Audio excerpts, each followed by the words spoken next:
Hey, this is one of the greatest fishing boats they ever made because of somebody like myself who wants something stable. What's going on, guys? Welcome back to Surviving in Alabama. Today, it's going to be a quick, short video. But, see, I've got a pond prowler, right? This is a pond prowler 10. Excuse me, bugs flying on me. Pond prowler 10, and this is a very inexpensive fishing boat. So you're not gonna run 70 miles an hour down the lake with this thing, but I tell you what it will do, it will get you to the fishing spot. And I've got a trolling motor on here. I don't even have a gas motor on here, so I just need to launch closer to where I want to fish. So that's really the key. And it's quiet. It's not going to disturb the water too much, and you can get in places those big bass boats can't. All right, so all that being said, I really like it, and I do highly recommend it. Go back and check out my other video. I caught a giant catfish in this boat probably a month ago. So, all right, so anyway, so I'm continually thinking about upgrades because this boat right here, you can do so much stuff to it, and it's very inexpensive. At some point, I'm going to put a Bimini, I don't even know how to say it, Bimini top. I think that's Bimini top, Bimini, I don't know. I can't, however you say it, I want to do that. But today, what I want to do is put a eye bolt on the very front of it. So when I connect it to my trailer, I've got something that a hook will hook onto. And I'm going to put it right here on the front, right here on the bow. And also that's going to serve as something I can put a hook to, where when I kick this boat out into the lake, I've got a rope and a hook attached to it, and it's not going to go anywhere. It'll stay on. All right, so let's get to it, and I'll show you, this boat right here is awesome, and we're going to make it better. So I'm not doing anything fancy, so I'm just going to start with this 2x4 right here.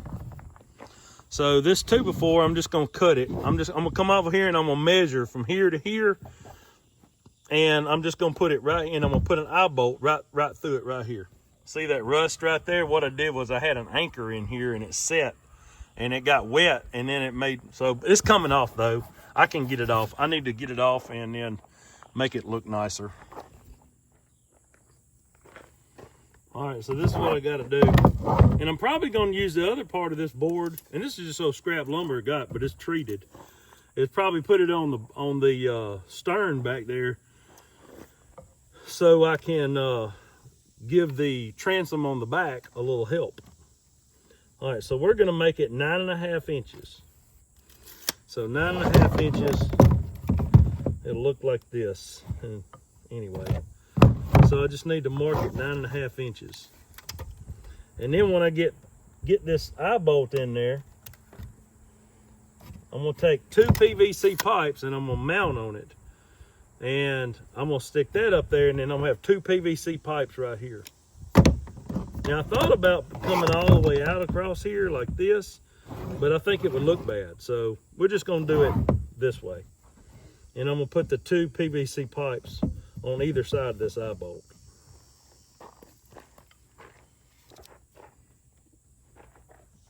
Now, that's going to fit like that.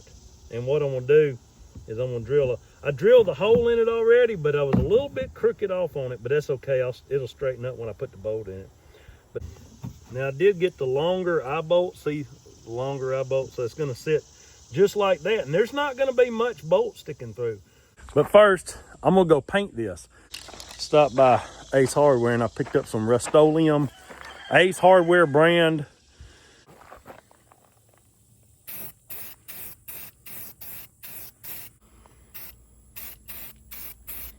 I think it'll look better than these two white pipes sticking up.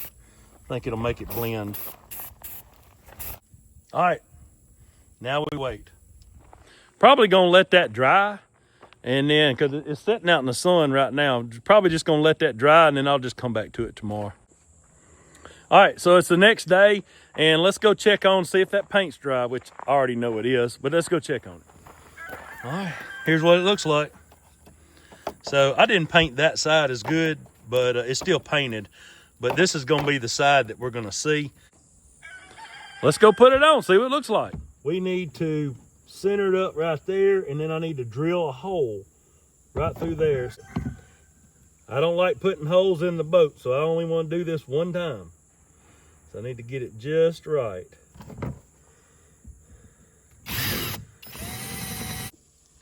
There's some kind of glue on it that was inside the boat, so that's actually going to help lock that nut down. When I put that lock nut on there, it's going to be there. All right, so I got one washer here. I'm going to push the eye bolt through, and then I'm going to put another washer and a nut. Use the weight of the boat.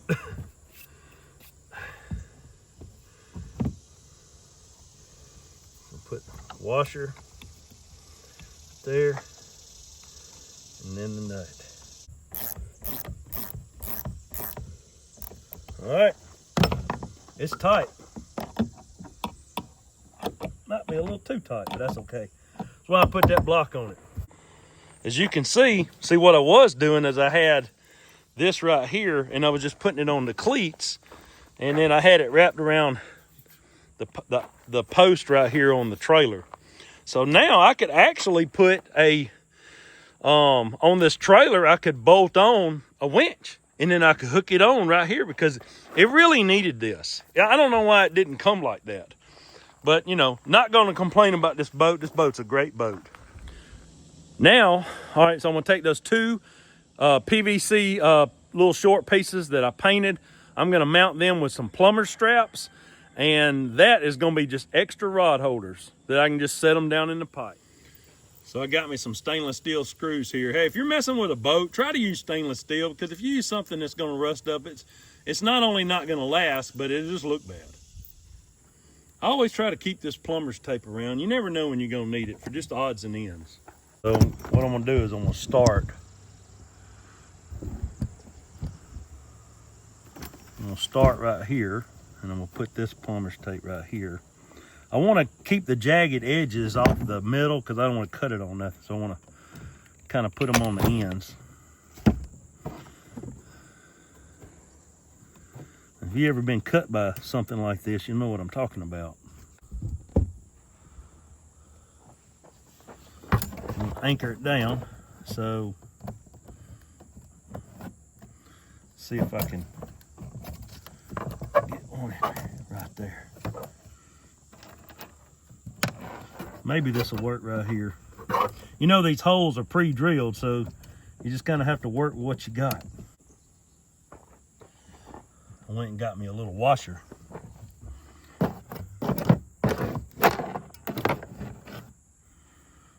So I can do this right here. Now that won't pull out.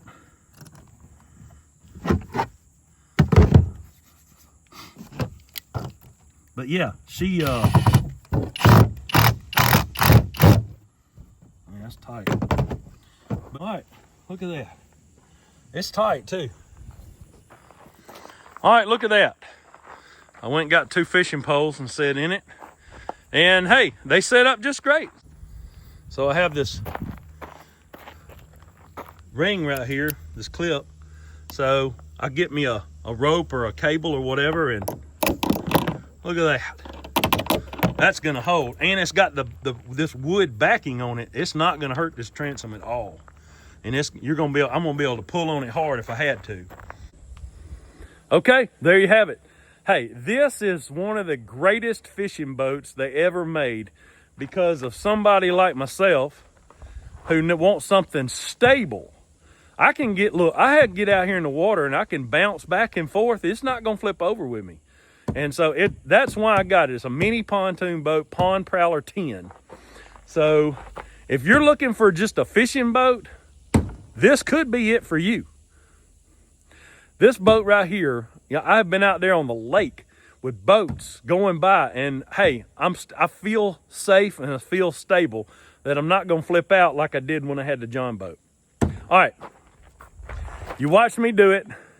We did an upgrade to it, and it's a DIY upgrade. So don't forget to like, share, and subscribe. I'll see y'all next time, and God bless.